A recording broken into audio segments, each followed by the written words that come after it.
How to add links to your navigation in Squarespace.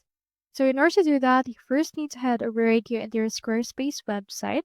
Click on Add Site right here. Click on Pages. Then after that, it should be able to open all of the main navigation pages that you have. You have event services, information, and contact. Now, in order to change or add links to these pages, you need to click on the gear icon right there. In here, you can see the URL slug. So this URL slug will serve as your link right there. So in there, it will also show you right here on the navigation, the part that will be reflected into the slug right there. So whenever a user clicks on that particular button right there, they should be redirected into that part. Now, for example, we just want to edit what it will look like. Just click on edit right there. Then you can click on any which one of them. You can edit the site header for this part. Just proceed to click on that.